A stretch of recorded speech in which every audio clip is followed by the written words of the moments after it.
Factories, skyscrapers, Wall Street, the iPhone in your pocket, the coffee you drank this morning, the clothes you're wearing, whether you love it or hate it. One economic system helped make all of it possible: capitalism. Today, some people call it the greatest engine of prosperity in human history. Others believe it's responsible for inequality, corporate greed, and endless cycles of boom and bust. One side says capitalism lifted billions out of poverty. The other says it concentrates wealth into fewer and fewer hands. So, who's right? More importantly, how did one idea become the dominant economic system on Earth? Today, we're separating history from politics, from ideology, and from myth.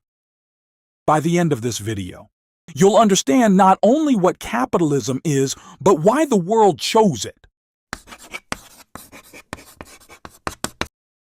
To understand capitalism, we first have to go back to a world without it.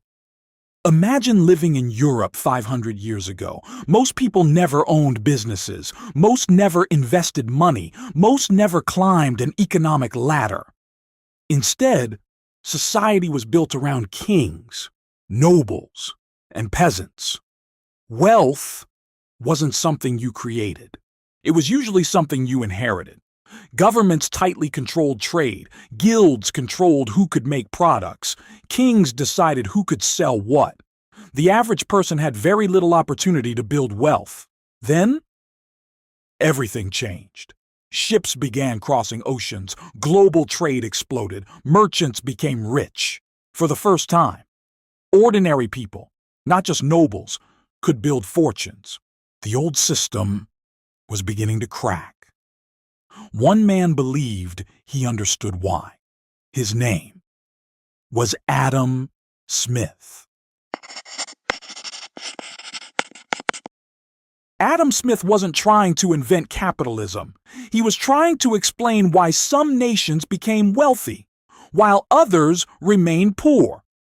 In 1776, he published a book called The Wealth of Nations. It would become one of the most influential books ever written. Smith argued something revolutionary. People don't usually help others because someone orders them to. They do it because helping others can also benefit themselves. The baker doesn't wake up hoping to feed the neighborhood. The baker wants to earn a living, yet by serving customers, everyone benefits.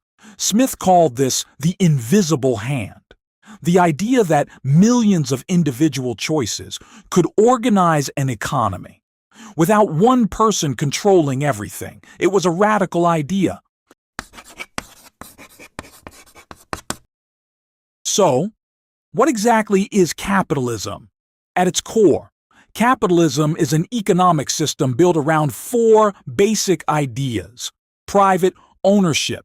Individuals and businesses can own property and companies. Voluntary exchange. People are generally free to buy and sell goods and services. Competition. Businesses compete for customers. Profit. Companies try to earn more than they spend. Supporters argue competition encourages innovation. If one company builds a better product, customers choose it. Other companies improve. Technology advances, prices often fall. Over time, living standards can rise.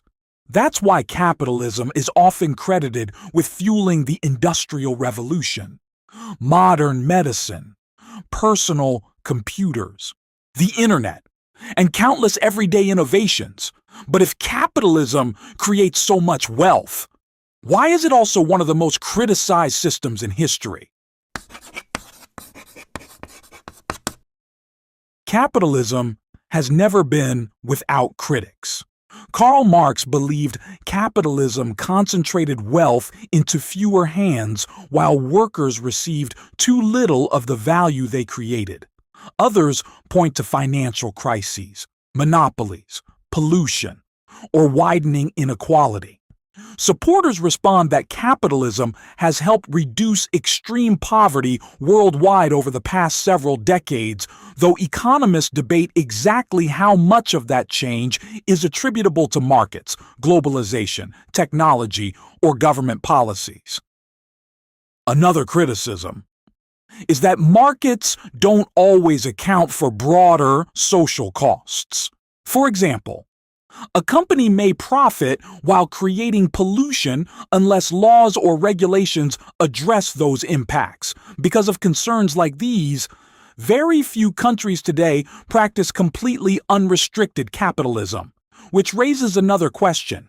Is anyone actually purely capitalist anymore? Here's something that surprises many people. There is no major country today with a completely free market and no government involvement. The United States has regulations, taxes, public schools, Social Security, Medicare, and many other government programs. Countries often described as highly capitalist, like Singapore, Switzerland, or New Zealand, still have regulations and public services. Modern economies are almost always mixed economies. They combine markets with varying levels of government involvement. So when politicians argue about capitalism, they're usually not debating whether markets should exist. They're debating how much government should be involved. If you enjoyed this documentary, subscribe to Decoded Media. Next time, we're tackling another question that people often confuse with both capitalism and communism. What is socialism?